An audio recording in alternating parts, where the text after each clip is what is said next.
we have before us the opportunity to forge for ourselves and for future generations a new world order. This is Multipolarity, charting the rise of the new multipolar world order. Coming up this week. In a viral video clip, tantric sex expert Javier Milei once said that he only makes love once every 3 months. Let's see if he goes to the IMF any more regularly. In the wake of an enormous bailout, we'll be busting some myths on the grand schemes of Captain Ancap. Meanwhile, in Britain, the finance minister is crying in Parliament, and the Prime Minister is too socially awkward to comfort her. At least Milei made the cuts first, and then went to the lender of last resort after. What happens when a dying G7 economy is too proud to cut anything and too paralysed to do anything? Looks like they're also ready for a visit from a certain monetary fund. Finally, the stablecoin revolution is here. That's right, you can now buy $1 you don't physically hold for the price of $1 you do hold. Sounds a bit silly? Welcome to crypto, bro. We're asking, is the Genius Act actually the DURR BRAIN Bill? But first, Milei down and die. It's actually not really in the news per se, but I put out some tweets about the Javier Milei's government in Argentina. I think it was basically related to the fact, I think about 18 months ago, not to make this all about my Twitter account, but about 18 months ago I said, I've never really been more confident of anything than the quasi-prediction that the Argentinian situation's not going to go so well, and I encourage people to bookmark this and hold my feet over the fire in a couple of years if it works out really well. And I suppose people pulled it up or whatever. And I hadn't really been paying that much attention to Argentina. I'd been kind of vaguely following it out of the corner of my eye whenever a story came up. But I knew before anyone had ever said anything that the situation is actually not good at all in Argentina. It's still got that marketing buzz about it that I think we talked about before. That basically the Milei government is kind of wearing this ideological skin suit of extreme libertarianism, which I'm sure he is, a anarcho-capitalist or whatever, but that doesn't necessarily mean what his government is doing is in line with those kind of ideas. I think of anarcho-capitalism as almost like the Marxism of the centre-right or something like that, in that the adherence to it, no offense if some of our listeners are anarcho-capitalists, but the adherence to it is very ideological. It's quite intense. And basically the Milei government, to my mind, has been skating on some very bad economic policies ever since they've been elected by appealing to this kind of ideological in-group in a way and identifying themselves very firmly with this. The reason I kind of knew that the Milei thing had started going off the tracks already, although arguably it's been off the tracks ever since he got elected, but especially in recent times that it's been clearly going off the tracks, is that the Argentinian government approached the IMF, the International Monetary Fund, for an enormous bailout, I think a few weeks ago, certainly this year anyway.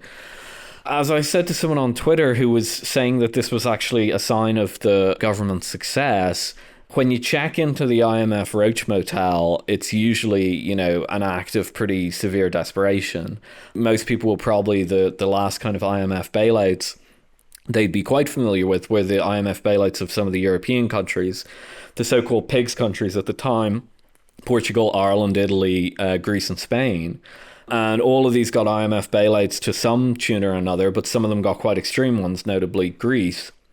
And any time these countries' governments had to approach the IMF, it was a sign of desperation, and it basically meant that they were giving up sovereignty over their policy and handing it off to technocrats in the IMF. Now, in the case of Milei, that might not be quite true, although we don't know yet, because Milei's fairly extreme anti-government spending program, austerity program, if you want to put it that way, is actually probably kind of an ideal IMF program. So taking the bailout probably just means that he does more of the same of what he's been doing. But still, taking the bailout is kind of a sign that things might not be going well. So what's actually happened in Argentina? Well, the really brief story of it is Milei got elected, if people recall, on the promise that he was going to dollarize the economy. I'm pretty sure we did a show the week that he got elected, before he took office, but was elected by popular vote. And we said this dollarization program makes absolutely no sense. There just weren't enough dollars in the economy to dollarize it. And there were other issues too, but that was just kind of a hard limit. Lo and behold, within a few weeks, the dollarization program is dropped from the agenda. And the Milei administration instead decides to let the peso effectively devalue quite significantly, to the extent that they almost let it freely float. And this was a currency with a lot of weaknesses built into it because of the fairly extreme inflation that the country had experienced up until that time. So the Milei government kind of took the brakes off the peso. It completely crashed out. I think it fell by more than 50%. And this gave rise to this extremely high burst of inflation. I'd call it a hyperinflation. I think it went up to 250%. Now, if you do that, if you allow the currency to half in value, you're going to get this burst of inflation that is going to come down because you're imposing such severe price increases on your economy through the devaluation of your currency, driving up import costs, driving up input costs, etc., that you'll have just this once-off burst of inflation that will come down. It doesn't mean it'll come down to like 2% or whatever the ECB target is. It just means it'll be less than the peak 250% that you get. But this bizarre thing around Milei has been to redefine the goal as ripping off the Band-Aid, allowing basically a hyperinflation, and then when the hyperinflation peters out a little bit, saying, we won, because inflation's coming down. It's the weirdest thing I've ever seen. Anyway, to get back to the story, what happened after that was Milei started to absolutely slash government spending domestically. He convinced everybody that the inflation was due to government spending, which it's not. The inflation in Argentina has to do with severe exchange rate problems and some issues with indexation within the economy. But he convinced everyone it was a simple story of government spending. So he started hacking away at the government, and he really, really did slash government spending. And what that did was, it was effectively a highly severe austerity program, and he put the economy into recession. Now, here's where it gets difficult. Now the game's over. At this stage, now the game is over, and that's why they've gone to the IMF for a bailout. And it's over for two reasons. First of all, the recession. What did the recession do? Not much domestically. It is not responsible for bringing down the inflation. That's just a natural petering out of a hyperinflation that Milei himself caused. No, what it did was it created a recession. And in a recession, people consume a lot less. And when they consume a lot less, imports fall. And when imports fall in a recession, you have much less real pressure being put on your currency. Because when you buy imports, you send pesos into the rest of the world for other currencies to buy imports. So what he did was he put a lid on imports. I don't think he meant to do this, but it's the effective outcome of what he did. The second issue is that the massive inflation that he gave rise to eroded all of the competitiveness that the devaluation of the peso had created. So he let the peso fall by more than 50%. That slashed the prices of Argentinian goods on the world market, your Malbec wine, whatever, slashed the prices on that by 50%, should mean a giant export boom. But no, the inflation then drives up the production costs and so on, and completely eliminates the competitiveness. So now what's happening is that the economy is starting to grow again, and it's sucking in imports. It's sucking in imports because the economy's been shrinking under a massive austerity program for nearly 2 years, but now it's starting to grow again. Malay's hailing the growth as a success, but it's beginning to suck in imports.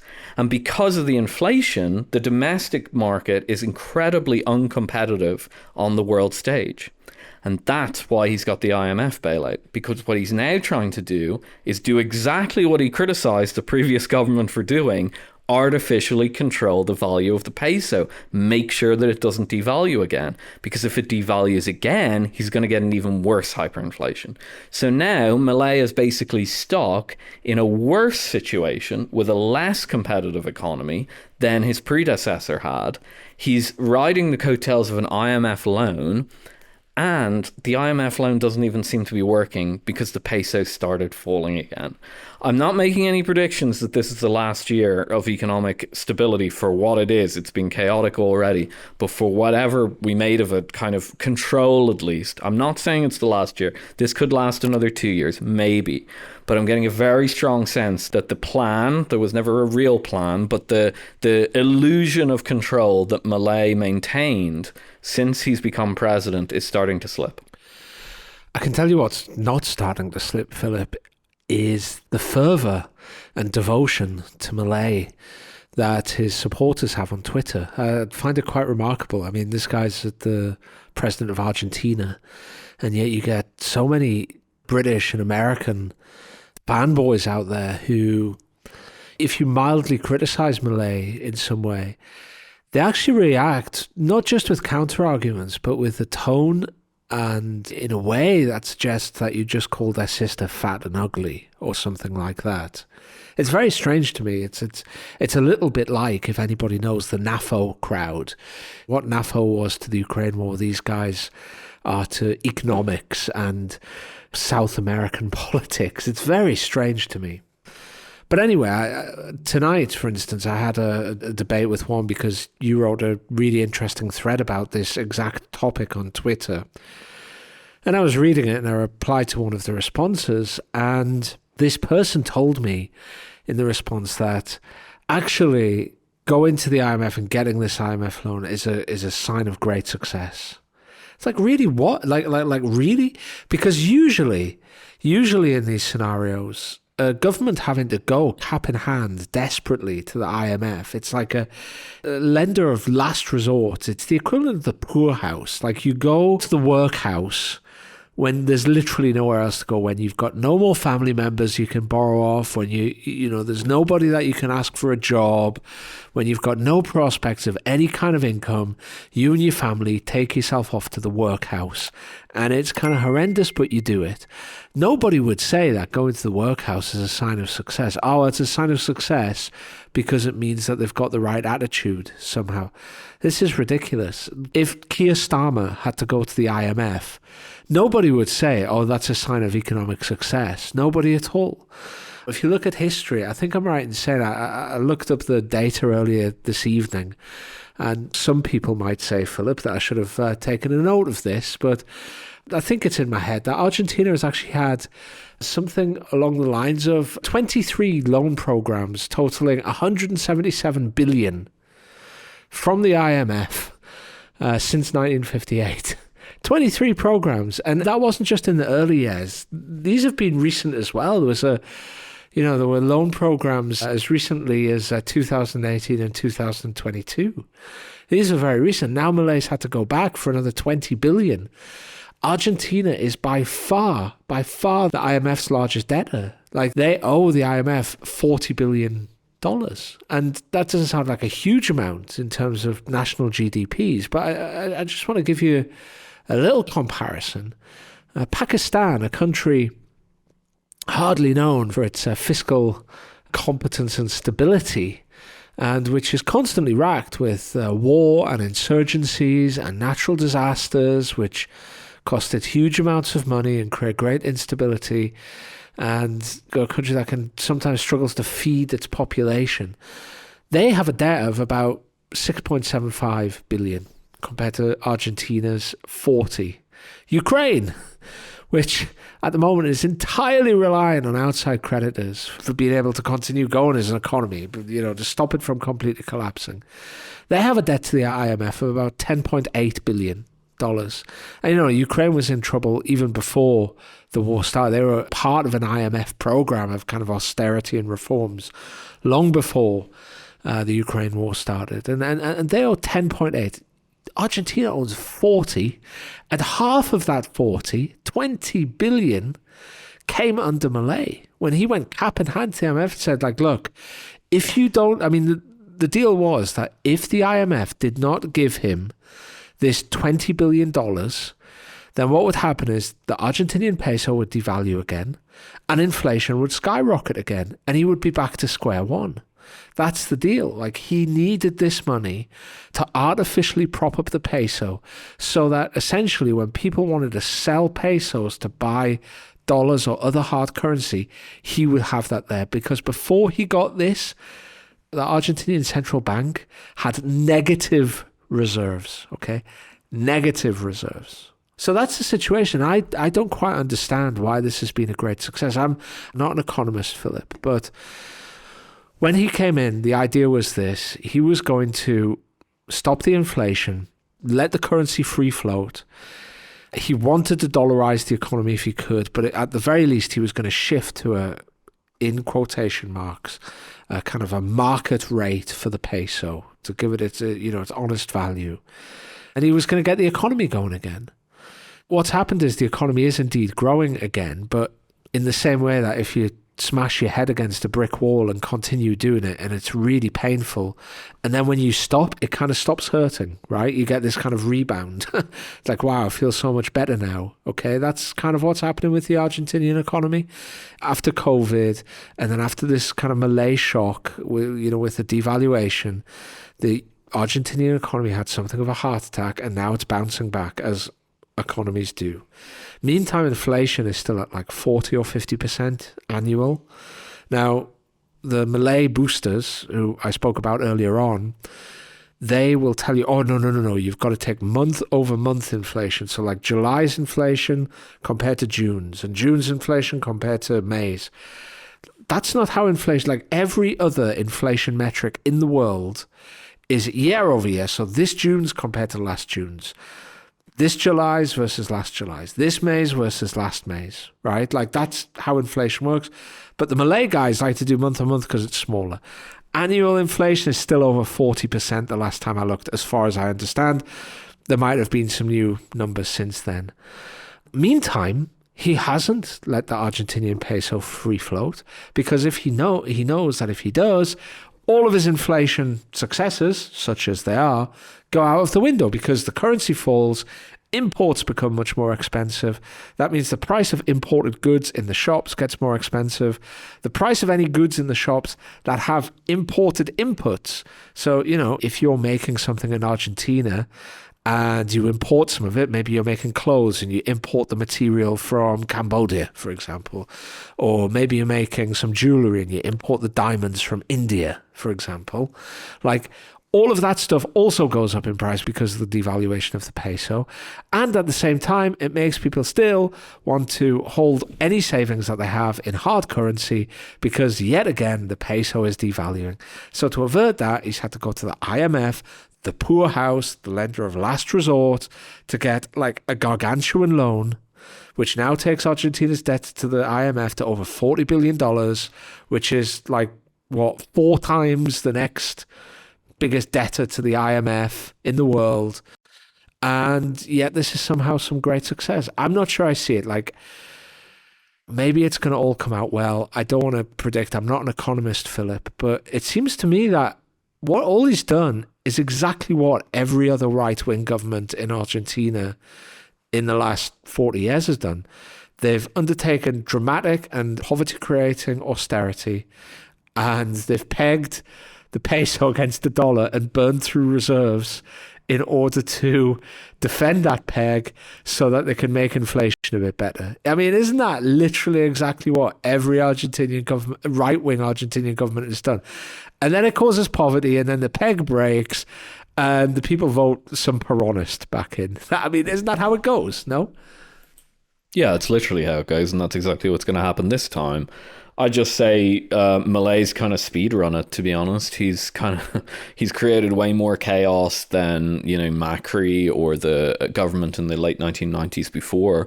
The dollar board policy in the 90s ultimately ended in complete tears, but it at least suppressed inflation for a while. I think basically the enthusiasts, I called them something a little bit less polite in the thread, the Malay enthusiasts, I think you have to understand in terms of what's happened in Western politics. The kind of libertarian crowd or the classical liberal crowd on the right, its stock has gone down an awful lot. There still are some libertarians out there, but I don't think their arguments get as much attention as they did 10 or 15 years ago. We could do a whole show on the collapse of the libertarian movement and its replacement with different ideologies that came in around the time of Brexit, Trump, all this kind of stuff. But we won't. It's enough to say... I would like that show, Philip. Don't say we won't. Well, maybe we do. We won't do it today. We won't do it today. I'll tell you what it is. Listeners, write to us on Twitter if you would like to hear a show about the demise of libertarianism in the last 10 or 15 years. Maybe we'll make it a subscriber special. Yeah, I'm game for that. But basically, they've seen their stock fall, their political stock fall an awful lot in the past few years. And there's an unusual side footnote in libertarian politics, which involves Latin America, which we may go into if we ever do that show. And basically, they found their hero in Javier Milei in Argentina, which is, I would say, a few years behind catching up with contemporary political developments. And so they've sunk everything into this guy. They finally got their anarcho-capitalist president, and they're hoping that he creates this utopian economy. Because, again, if we ever do the show, we can talk about it. But to my mind, libertarians are easily as utopian as Marxists or anything like that. They always complain about Marxian socialism or about socialism, but they always strike me as having very similar idealistic mindset, the idea that you can create utopia using clever policies or something like that. They seem to me very similar to left-wing radicals in that regard. It's always struck me. But basically, they've put all their hope in this guy. They'll be disappointed if they don't get like libertarian utopia. But what's really amusing, and what I think will be really the final nail in the coffin of libertarianism, is that in supporting Milei, they're supporting all of the things that they were known to be against. Just take a few examples. Currency debasement. Talk to a libertarian in a bar for 5 minutes and they'll start talking about currency debasement, about how governments go out and destroy the value of the currency and create hyperinflations. It's exactly what Milei has done. I'm not fully blaming the guy for it. We know better than a lot of these people the problems the Argentinian economy has. But the guy's in the driver's seat and he debased the currency. And you're all, these libertarians are all defending it. What else are they defending? They're defending loans, taking on governments taking on enormous amounts of debt. Same people that'll come up to you and they'll tell you, you shouldn't take on debt. You shouldn't take on debt. That's a terrible idea. Okay, number 3, what are they defending? Controlling the value of a currency. Libertarians are completely against what they call artificial interventions in the currency market. They're way more radical than just somebody who's against fixed exchange rate pegs or dirty pegs or anything like that. They actually go so far, many of them, to say that central banks manipulating interest rates is too much control over a currency. Well, what's Javier Milei doing? He's taking on massive amounts of government debt to artificially fix the rate of the peso and artificially prop up a living standard, consumption standards for the average Argentinian. He's borrowing to let Argentinians consume. That's exactly what he's doing. So I think by the time we put Milei, the Milei government, finally to bed, I think the libertarians will really be in a pickle, because not only will their ideology be unfashionable, and Milei's not making it any more fashionable, not only will their ideology be unfashionable, but they'll have defended all these things which they claim to be against. And I think it's a really good warning for people to be careful of cults of personality in politics. Tears of a clown. Rachel Reeves, the Chancellor, that is the Finance Minister of Britain, had a bad day at work. That's what she's told the press. She had a hard day at work. It's just one of those days when you get home and your boss has been mean to you and you just break down and cry and have a big old bowl of ice cream to make yourself feel better. That's what Rachel Reeves is telling us. But in reality, that's not really what happened. She didn't go home and crack open a bottle of wine, sit the cat in her lap and have a good cry. She broke down crying on camera in the Parliament during Prime Minister's questions. So Keir Starmer, her Prime Minister, was standing up there at the booth answering questions about his government, and his Chancellor, who should be his kind of number 2, the Chancellor is always kind of considered the number 2, starts crying. And why is she crying? Because in the answers he's giving to the questions, he can't commit to keeping Rachel Reeves in her job. I've never seen anything like that in British politics before. House of Commons can be a little odd sometimes. It's a quirky place. But that was something else.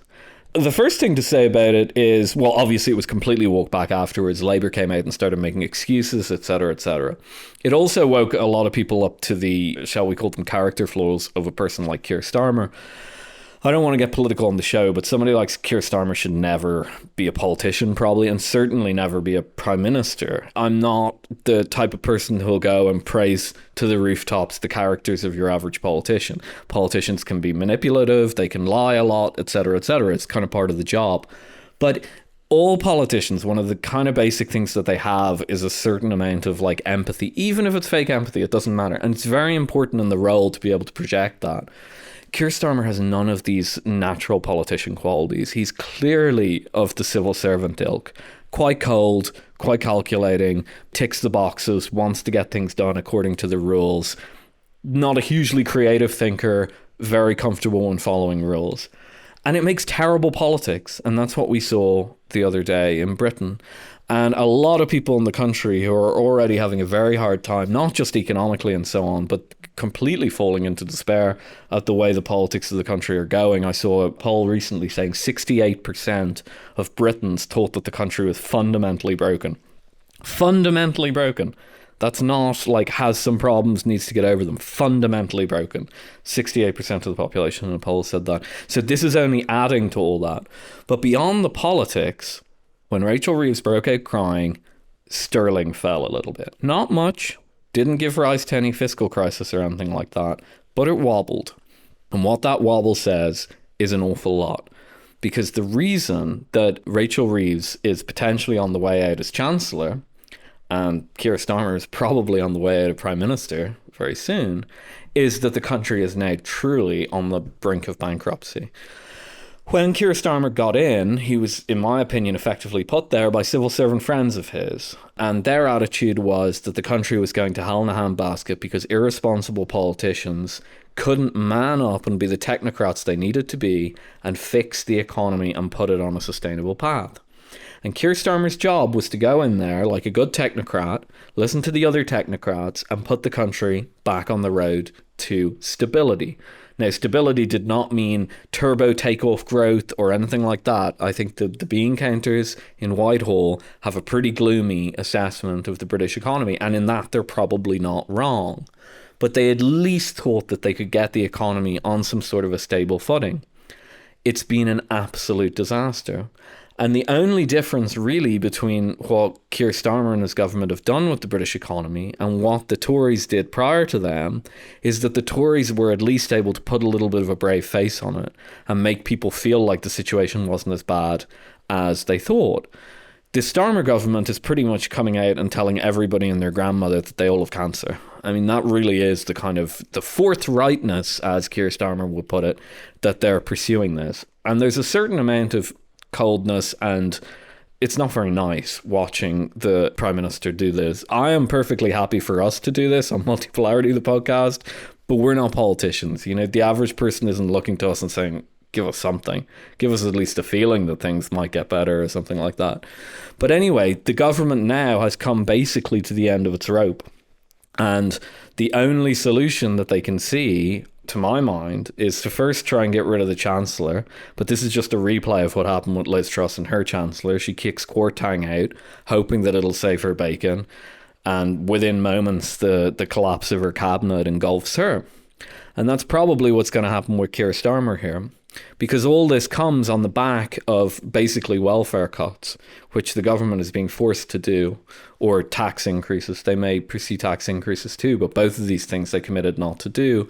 And so the party itself is turning on the government. But all this is completely inevitable. When Starmer was first elected, we did an entire show on this, saying that within a very short period of time, Britain would be in quite severe austerity and the country will be in a hopeless situation. Well, we're there now. And the crying of the Chancellor on TV the other day, which will be remembered in Britain for a very long time as being a symbol of transitioning into a not very pleasant universe, we're in that universe now, or Britain's in that universe now. And the next few years are going to be absolutely crucial to understand what living in that country is going to be like, what the living standards are going to be like, what the politics are going to be like, what the vibe is going to be like. All of that is going to become very clear in the next few years. And I think also, well, part and parcel of it, I think living standards are going to fall. To be fair to Labour, they did enter power with Britain's finances and indeed the state of its public administration and the state of the nation as a whole in an appalling state. I'm in my mid-40s now. I cannot remember a time when Britain was in a worse state than it is now, socially, politically, economically, administratively. It's really in a bad way, and the current Labour government can't really be blamed for that. But they can to a certain degree because they're part of exactly the establishment, exactly that elite, as somebody like Steve Bannon might say, who put Britain in this position. And it's easy to forget now, I think, a year since Labour was elected, the hubris that was associated with that election victory. You had very senior members of the press saying that now that Labour had been elected, Britain was going to be an island of stability. We're going to have common sense, technocratic, high-quality leadership to navigate Britain through troubled waters, even as America elects a yahoo like Donald Trump who doesn't know anything, and as Europe suffers with a populist backlash, we're going to have these very sensible, very centrist, technocratic people who are going to take control of things, and you'll see. And I think the sense was, and among Labour MPs and senior Labour figures as well, this wasn't simply something that the press were putting forward. The general feeling was that the reason that Britain was in such a terrible state was because you had a series of idiotic prime ministers, primarily Boris Johnson and Liz Truss, but also people like David Cameron and Rishi Sunak, who were tarnished because they too were Conservatives. And these idiotic prime ministers who had tried to pander to populism and had taken Britain out of the EU, first through the referendum itself and then through a really poor deal that was struck with the EU to leave, had essentially been the cause of all Britain's ills. That was the problem. They were the problem. They didn't know how to govern. They had stupid ideas. They were enraptured to populists, and they kept making missteps. So the feeling was, and it was a horribly hubristic feeling and conceited idea, was that now the adults were back in the room. Now, if this sounds familiar to American listeners, well, it ought to, because it was almost exactly the same reaction when Trump was removed from office the first time, when Trump was voted out and Biden won the election. They're exactly the same media hubris about the adults being back in the room and now everything would be stable. And much has happened in America. It's just blown up in Labour's face instantly, because the problem wasn't just idiotic Tory prime ministers, although I will bow to nobody in my disdain for people like Boris Johnson and Liz Truss.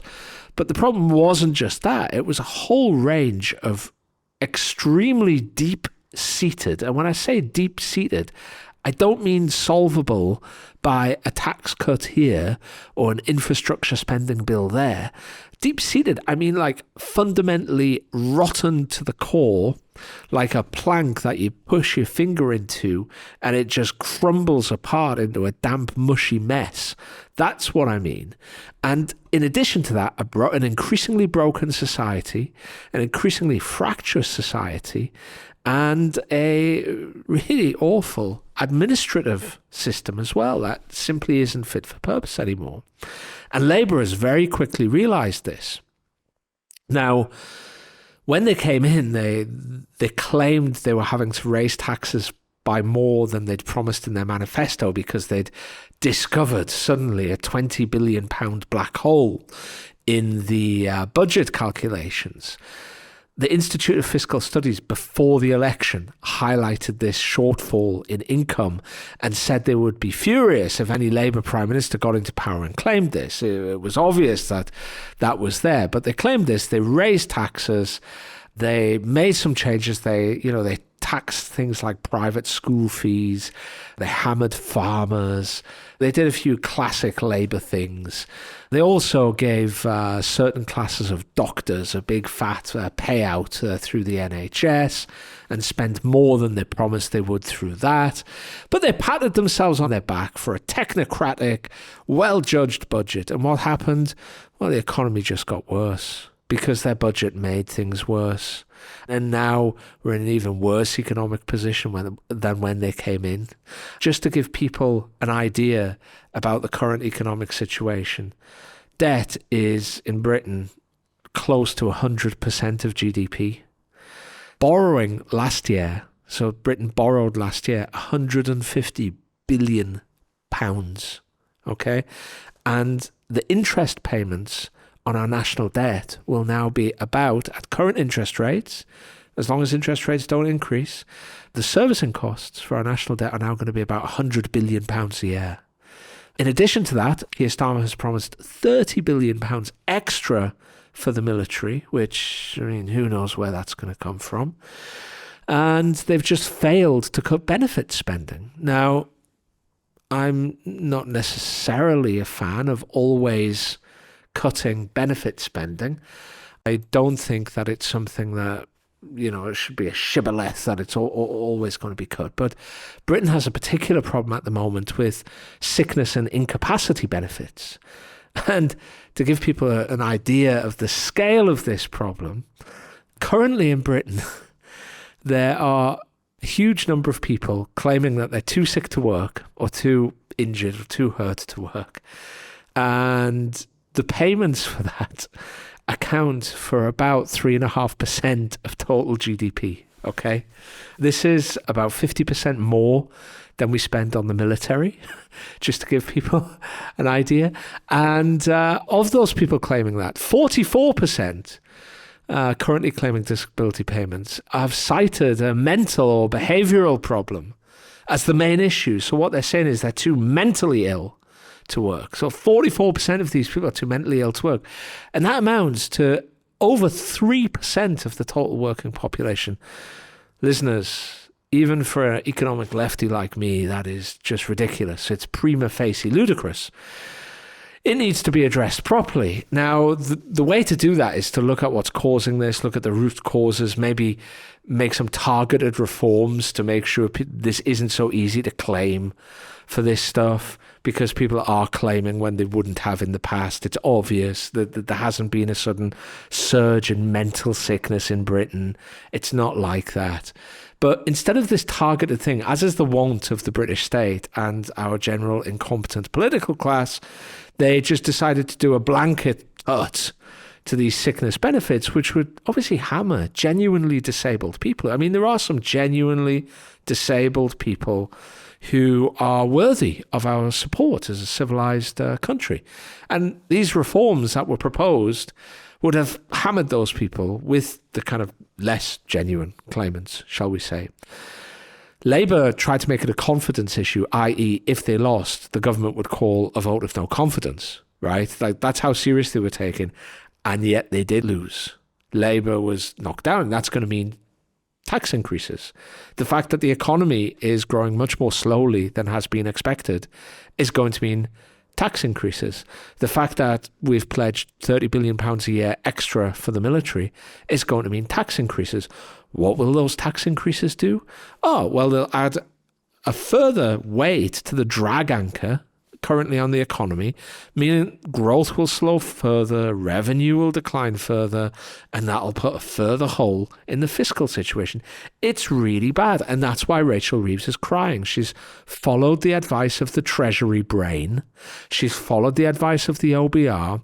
She's doing all of the things the establishment have told her she was right to do, the technocratic things, and it's still going wrong.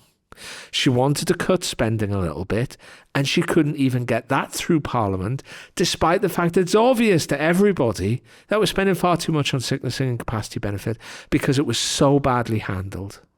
No wonder she's crying. Where's the route out? Where's the route out for Britain here? Where is it? What's going to happen? How can she politically survive any reasonable route out of this?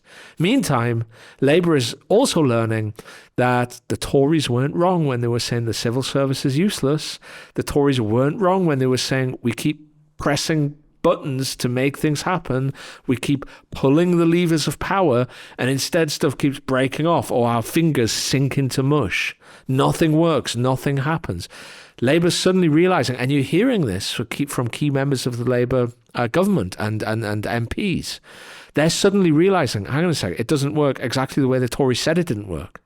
And that's really interesting because in general, Labour is much more interested in wielding power than the Tories. Like the Tories are interested in power for its sake, whereas Labour is interested in doing stuff once they're in power. So they're noticing far more quickly than the Tories noticed that the whole apparatus of state is broken. Meantime, you've got all these problems in the nation, like social problems with issues like migration and integration that aren't going away. The country's increasingly fractious. There's a huge issue with the legitimacy of the current ruling elite and the current government. And it's going to get really messy. And these guys are starting to feel serious pressure now because it does look as if there's very little way out of it at all. Hello there, Andy Collingwood here. I'm interrupting this podcast because usually there are no interruptions. You'll have noticed that we do not carry adverts for mattress covers or supplements or dodgy crypto schemes. All the support that we receive comes from appreciative listeners. And you too can show your appreciation by going to Patreon, searching for Multipolarity the podcast, and giving us £5, dollars or euros a month, which is less than the cost of your latte and your paper cup, isn't it? But you'll not just get a warm, fuzzy feeling knowing that you're supporting Multipolarity, which you love. You will also get a premium episode every month, which we send out exclusively to our patrons. You'll get the full back catalogue and all of those future episodes, as long as you pay us just £5 or bucks a month. So it's Multipolarity, the podcast, at Patreon. Support the podcast, get additional value, everyone's happy. And now, back to the show.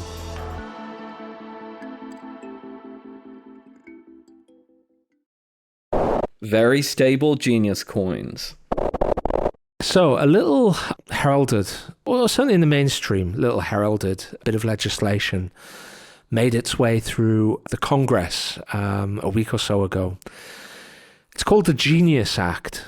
And basically, the Genius Act is an effort to create a legislative and regulatory framework for stablecoins. What are stablecoins, you ask? Okay, stablecoins are a form of cryptocurrency that are backed, that are pegged, much like the Argentinian peso we were mentioning earlier, are pegged to a fiat currency. Mostly it's the dollar.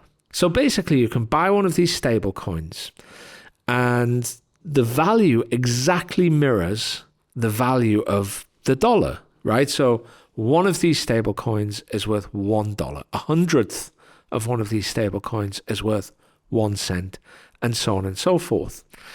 And what these companies who issue these stable coins do is, like, when you give them money for one of their stable coins, they'll then take that money and buy $1 for it to back it, so that the stable coins are always redeemable for an equal number of dollars, in theory. That's the theory. It doesn't always work like that. Some of these companies play fast and loose with their reserve ratios, and that's one of the things that this legislation was going to try to deal with. So what on earth is the point of stablecoins? I mean, if you're just literally buying $1 or a euro or a whatever, like, what is the point? Why don't I just buy $1? Why don't I just buy a euro? Okay. So the idea of stablecoins is that they provide a way of making payments outside the banking system. Why would you want to do that? Well, here's an example.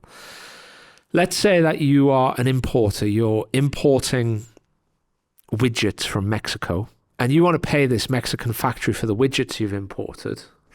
And at the same time, you take these widgets and you kind of fabricate them into super widgets and sell them on to Canada.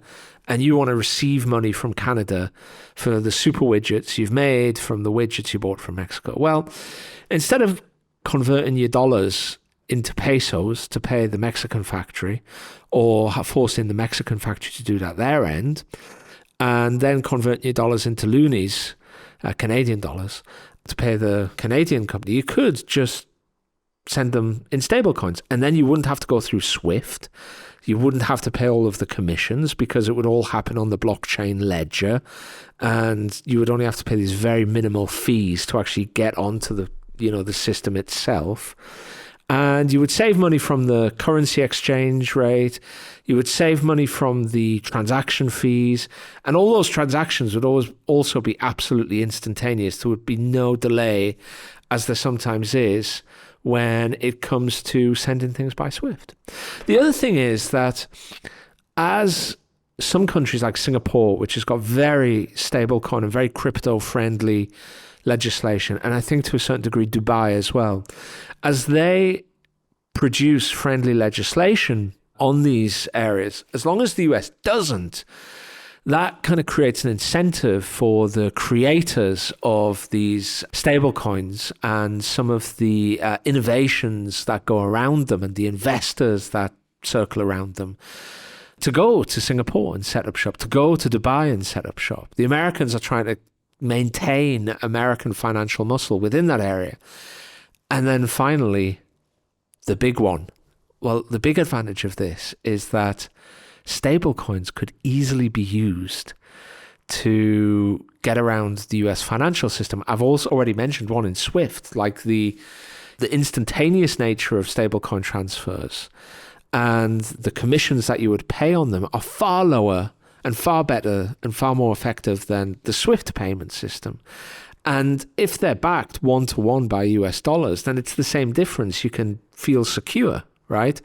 The other point is that there's no counterparty risk with somebody going bankrupt or somebody trying to claw their money back from a bank or whatever, because it happens instantly on the blockchain and then it just can't be changed. The other thing, of course, is the ideal for getting around sanctions. It's a kind of, if you still want to pay in dollars, ordinarily you would have to go through the US banking system. You'd have to go through SWIFT in New York and Federal Reserve System counterparties within New York to get your payment in dollars done. And that makes it nigh on impossible to avoid sanctions. You start paying in crypto of some kind, that's not the case anymore. So by getting involved in this legislation, the US can try to defend the dollar's role within the international payment system, try to ensure that the US is the center of this innovation in the same way that Wall Street was, say, the center of financial innovation since the turn of the century. And it can also, in theory, provide consumers with some interesting new options, saving American businesses and American hedge fund characters money when they're transferring capital from one place to another. Yeah, so this is one of the strangest things I've ever seen in my life. It's some combination of kind of crypto bro enthusiasm, probably a lot of marketing bucks behind that.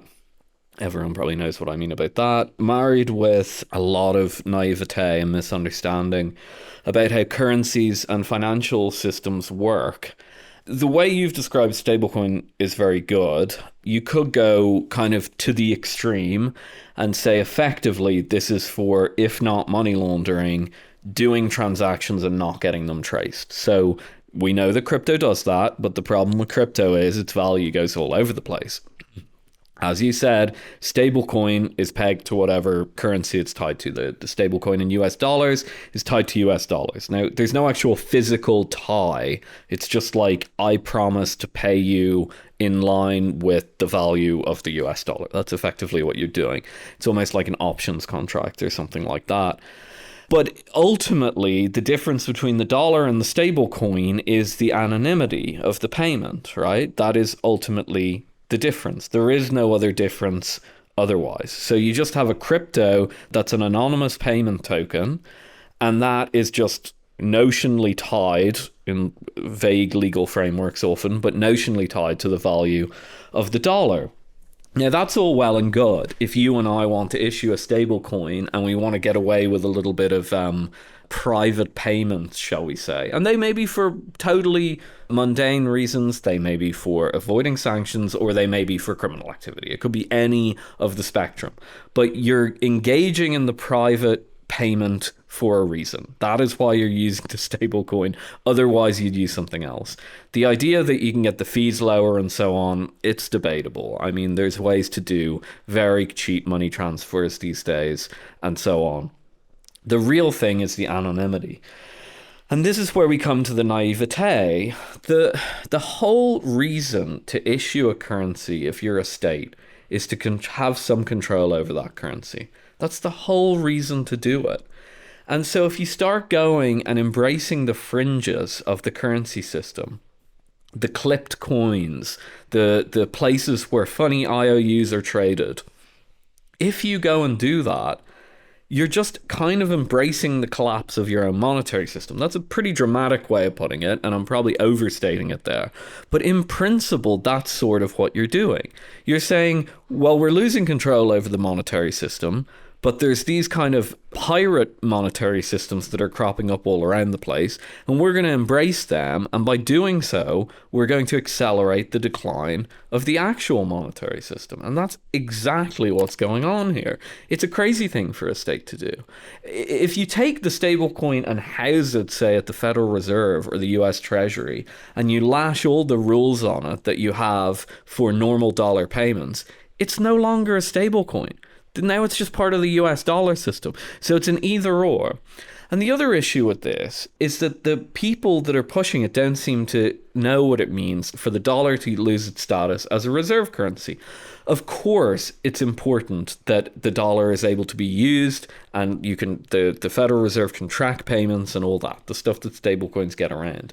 But the two actual advantages of having the US dollar as a reserve currency are, number one, being able to buy stuff for paper currency. This is the fact that other countries are willing to hold your currency as a reserve, or they're willing to recycle those reserves into your equities and bonds and so on. And so you get free stuff from all around the world, effectively, okay? And you can run a huge trade surplus. Is that good for your economy? No, it's terrible for your economy. You'll hollow it out. But it's useful, quote unquote, if you want to keep your living standards artificially propped up. Stablecoin can't do that. There's just absolutely no way that a stablecoin can fill that role, even if it wanted to. Even if your partner countries wanted to hold a bunch of your quote-unquote stablecoins in reserve, I don't even see how they do it. There'd be like some sort of to get that to align in such a way as it made sense, and they bought all the right stable coins from here. It doesn't even make sense if you start thinking it through. The second advantage of having a reserve currency or something resembling it is being able to engage in massive amounts of dollar lending to other countries. Basically having the dollar as a hard currency. That gives you some advantages. Not as much as the reserve currency status, and again, it's got a mixed bag in terms of how good it is for your economy, but that is an advantage. You go anywhere, you can raise a dollar loan and loan people dollars. You're not going to go and raise stable coin loans and hand them out in the third world or in Latin America as some sort of a hard currency loan. That makes absolutely no sense. So I think what's happened here is that a marketing pitch for an anonymous payment system that in its own way makes sense. If you want a stable anonymous payment system that doesn't fluctuate with the price of Bitcoin or the price of Doge or whatever, makes complete sense. Now, why are you using it for your transactions? Why do you want your transactions to be private? That's a separate issue. That's an issue for the regulator, perhaps. But it makes complete sense. But to take that and then try and use it as a supplement to an actual national currency, because there's currently headlines in the newspapers saying that this national currency might be losing its status as a reserve currency. Not only does it not make any sense, but embracing those kind of ideas is actually probably going to accelerate the decline of the currency as a reserve currency. If you embrace those kind of pirate ideas in your state, it's going to further undermine the credibility of your state. So I think that's basically where we are. Do I think this will actually last? No. I think once the people start to realize how the sausage is made, and once they actually try and implement some of these kind of wild-eyed plans, they'll come up against all these constraints, and they'll just realize, from advisors or whatever, that it's just not a viable option.